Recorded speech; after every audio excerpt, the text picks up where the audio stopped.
جس بچے سے شفقت کے ساتھ معاملہ کیا جاتا ہے وہ فرمانبردار بن جاتا ہے۔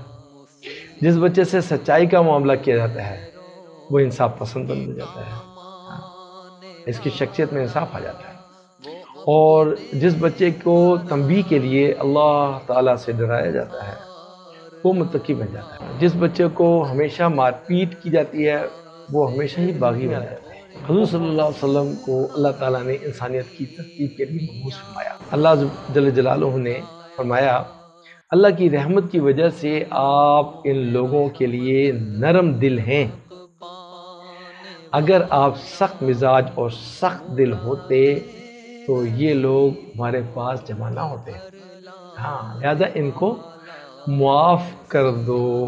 اس آیت سے یہ اشارہ ملتا ہے کہ تعلیم و تربیت میں سخت کلامی، ڈانٹ ڈپٹ، پھٹکارنا، طنز کرنا، اس کو اختیار کرنے سے جن لوگوں کے اندر طلب پیدا ہوتی ہے وہ دور ہو جاتی ہے۔ اس کے بعد جس بچے پر شفقت نہیں کی جاتی وہ مجرم بن جاتا ہے، اور جس بچے کا ہر وقت مذاق اڑایا جاتا ہے وہ احساس کمتری میں پڑ جاتا ہے۔ جس بچے پر ہر وقت تنقید کی جاتی ہے وہ نافرمان ہو جاتا ہے۔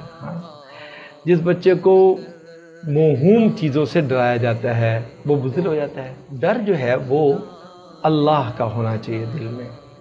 جس کے دل میں اللہ کا ڈر ہے اس کے دل میں مخلوق کا ڈر نہیں ہوتا، اور وہ مخلوق سے نہیں ڈرتا۔ اور جس کے دل میں اللہ کا ڈر نہیں ہے تو بس ساری مخلوق مل کر اس کو ڈراتی ہے، اور وہ ڈرپوک ہوتا ہے، بزدل ہوتا ہے۔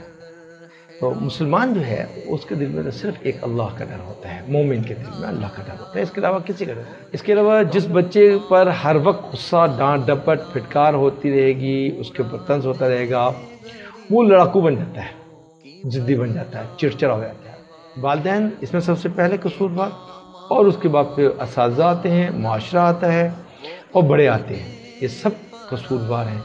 میں نے آپ نے ہم سب نے مل کر کے انشاءاللہ معاشرے کی ترتیب بنانی ہے اور اس کو انشاءاللہ اصلاح کی طرف لے کے جانا ہے۔